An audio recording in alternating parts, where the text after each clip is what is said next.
This year, I got 167 free coffees. Let me tell you how I did it. I started work on the 6th of February this year. Now, according to my scientific calculations, there are 279 days that have passed since I started work. And I had 5 weeks of annual leave, so that's 35 days. And I've had 2 sick days, so that's 2. And usually on average, I work about 5 days a week. So sometimes we work weekends, some days we do a bit later. It all evens out to about 5 days a week. Oh, I forgot to mention that we had a week of conference leave where we went to Turkey for a conference. We did some traveling, but that was a week where we didn't get any coffee. Here's some photos of my time in Turkey. All right, now back to the coffee story. So that's 5 out of 7. That's about 0.714 something. And if I do all that together, that means that I've got 167 free coffees. Well, that means I've got 167 days of work. And now every day at work, that's 1 coffee. Let me tell you how it all works. So coffee is essentially the currency that makes the hospital run. What happens is that in the morning, you start off with a ward round. You go and see all your patients as a team and you come up with the plans for the day. After that, what usually happens, and it's typical on a surgical rotation, is that you go down to the cafe and get coffee before the senior doctors go off to the surgery for the day. And it's before they start their morning list of all the patients that they're going to operate on. So all the doctors that saw all the patients in the morning, the most senior doctor out of that group buys everyone else coffee. The coffee before everything starts for the day is actually a good thing. You know, if you're a patient and you're going to get operated on, you don't want a surgeon to be operating on you if they haven't woken up, if they haven't had coffee, you know, if they're half asleep, still getting out of bed. That's not a good thing for anyone involved. So, you know, like I actually knew a surgeon. I actually still know this surgeon, but I think they were in double digits of coffee for the day. And I think that's sort of, you know, above what's recommended. I mean, I'll pop the recommended number on the screen right above me. They were up to like 13, 14 shots of coffee per day. It was crazy. They're like, wake up, double espresso, go for a ride, double espresso, come to work, see the patients on the ward round, another double espresso. There was like 6 shots of coffee before 8 o'clock in the morning. Insane. So all you've got to do is you've got to be the most junior person there and you will always get coffee bought for you. So let me break it down real simple. And step 1, I know it's going to be a bit of a high barrier to entry, but you've got to get into medicine. That's the first step, okay? I'm sorry, but that's how I did it. I couldn't get all these free coffees if I wasn't in medicine. That's it. It doesn't matter how much study, how much debt I have. It doesn't matter, you know, how much time and energy I put into it. It is all worth it to get all these free coffees, okay? So that's the payoff. If you're thinking about doing medicine, just think about all these coffees, lattes, cappuccinos, long blacks. It's what doctors live off, but you could still get hot chocolates if you really wanted to, okay? But not tea. You can't get tea with this method, all right? All that stuff is all worth it for this. Step 2, so you've got into medicine. Great work, really good job. You've got to come to the hospital. Now, this cheat code doesn't work in lecture theatres or at university or in libraries or whatever. You actually have to come to the hospital to get all this stuff for free.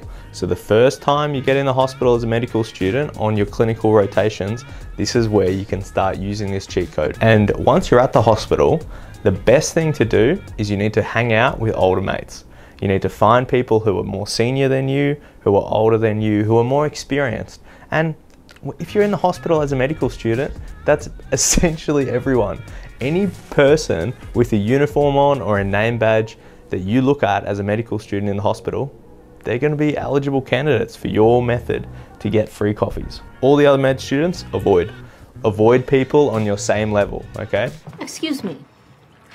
There's a sign at Ramsett Park that says do not drink the sprinkler water, so I made sun tea with it and now I have an infection. Sir? Sir, are you listening to me, sir? Sir, I'm talking to you. Sir. This method doesn't work if you see someone who's at the same level as you. It doesn't work. So avoid them at all costs. Now, this seems like a little bit too good to be true. But if you think about it, you know, eventually, as you progress through your medical career, you will become more and more senior, and you'll hang out with more junior people, and then you will buy them coffee. So it's like a big circle, you know? At the start, you get coffees bought for you, and then as you get older, you start buying other people coffees. So yeah, it all comes back in a circle. And you know, yeah, if you really want, you can get out of the circle. You can actually make the most of the circle while you're junior, and then as you become more senior, you divert your course and you do specialties that don't really buy people coffee, okay? Girl! You took all of his office supplies? Listen, what I do at my place of work is none of your goddamn business. If you want to really get the most out of this, go into specialties where you don't have a big team, a big surgical team or something like that.